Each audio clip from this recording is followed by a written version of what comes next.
I'm going to be showing you how to sell on Etsy, so it's really easy, so let's get right into it.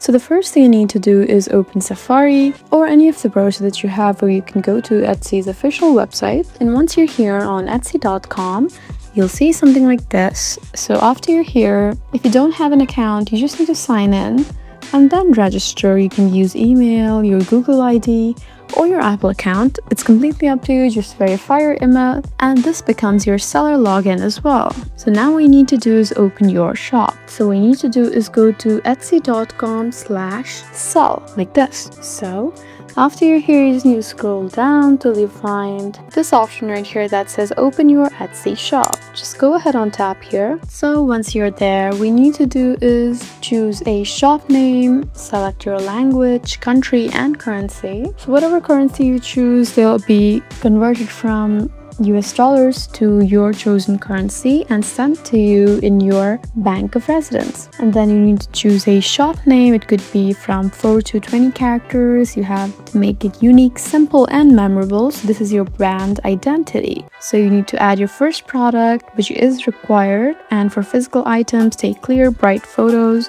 show angles and usage. And for digital items, create a file and then upload as a digital product.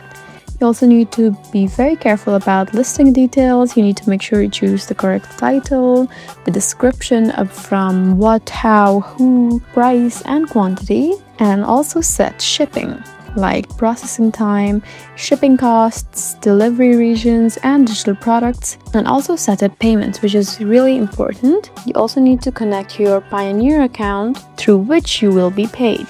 And once you've done that, you need to tap on Save and Continue, verify your identity, upload ID fast, and then you'll successfully be able to open your shop, and that's how you sell on Etsy. I hope this video was helpful for you. Please leave us a like and drop us a comment down below, and we'll see you again in our next video. Thank you for watching.